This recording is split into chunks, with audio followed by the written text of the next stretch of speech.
ሰላም ጤና ይስጥልኝ ቤተሰቦቼ ዛሬ አንድ ትልቅ ሚስጥር ልነግራችሁ መጥቻለሁ።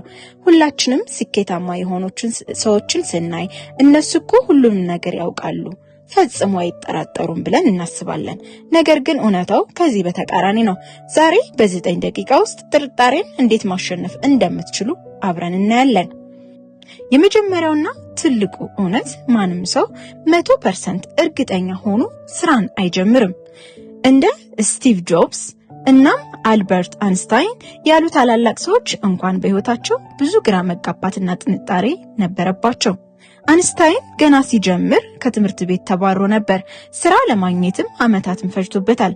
ዳርዊን የዝግመተ ለውጥ ወይም ኢቮሉሽን ንድፈ ሐሳቡን ለዓለም ለማስተዋወቅ ለ21 አመታት ሲጠራጠር ቆይቷል። ስለዚህ የመጀመሪያ መረዳት ያለብን ጥርጣሬ የሰው ልጅ ተፈጥሮ እንጂ የእናንተ ብቻ ድክመት እንዳልሆነ መረዳት አለብን። ጥርጣሬ የምናስተናግድበት 4 የተሳሳቱ መንገዶች። ብዙዎቻችን ጥርጣሬ ምክንያት ቆመን እንቀራለን። ብዙዎቻችን በጥርጣሬ ምክንያት እርግጠኛ ሳንሆን በፍራቻ ቆመን ያለንበት ቦታ ላይ ሳንንቀሳቀስ ህይወታችንን እንመራለን። ጥርጣሬ በእነዚህ 4 መንገዶች እንታገል። ጥርጣሬ በእነዚህ 4 መንገዶች ይታገለናል። አንደኛ፣ ከመጠን በላይ ማሰብ ኦቨርቲንኪንግ። ስራውን ከመጀመር ይልቅ ስለ ውጤቱና ስለ ሁኔታው ወይም ሊያጋጥመን ሊሆን ስለሚችለው ነገር ብቻ በማሰብ መጨነቅ። ሁለተኛ፣ ከእድሎች መሸሽ።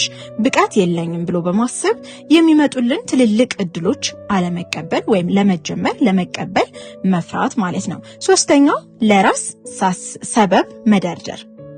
ለራስ ገበያው ሞልቷል፣ የኔ ሐሳብ ማንም አይሰማውም ብሎ ራስን ማሳመን።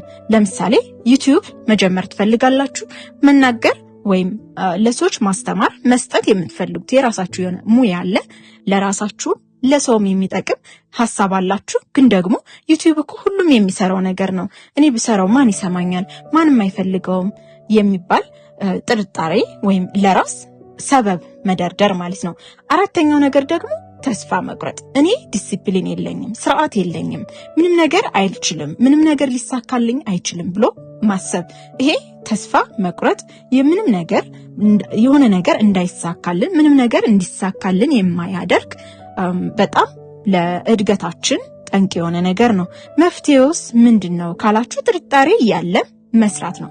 የተጠራጠራችሁም እርግጠኛ ሳትሆኑ መጀመር ማለት ነው። ከዛ ቀስ በቀስ መንገዱ እየታያችሁ ይላል። ታዲያ ጥርጣሬን እንዴት እናጥፈው? አንደኛ፣ ጥርጣሬ እስኪጠፋ ድረስ አንጠብቅ። ጥርጣሬ የሚጠፋው ስራውን ከጀመራችን ብቻ ነው። መስራት ስንጀምር ብቻ ነው። የተሳካላቸው ሰዎች ሚስጥር፣ እነሱም ይፈራሉ፣ እነሱም ይጠራጠራሉ። ከኛ ጋር ያላቸው ልዩነት ግን ካልጀመሩ ሰዎች ጋር ያላቸው ልዩነት ግን እየተጠራጠሩም ቢሆን መስራት መጀመራቸው ነው።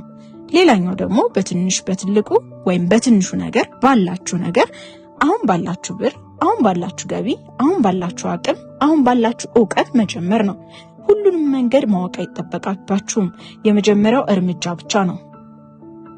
ከዛ አንድ እርምጃ ስትራመዱ ቀጣዩ መንገድ ይታያችኋል ግልጽ በመሆን። ቤተሰቦቼ፣ ዓለም የእናንተን ችሎታና ስራ ትፈልጋለች። ካልጀመራችሁ ግን ማንም ሊረዳችሁ አይችልም። ስለዚህ ዛሬውኑ ጥርጣሬ ሆይ ቻው በሉና የመጀመሪያውን እርምጃ ተራመዱ። ይህ ቪዲዮ ከወደዳችሁት ሰብስክራይብ እና ሼር ማድረግ አትርሱ። እናንተ ለመጀመሪያ የፈራችሁት ስራ ምንድነው? ኮሜንት ላይ ጻፉልኝ። በሚቀጥለው እስክንገናኝ ድረስ መልካም ሰንብቱ።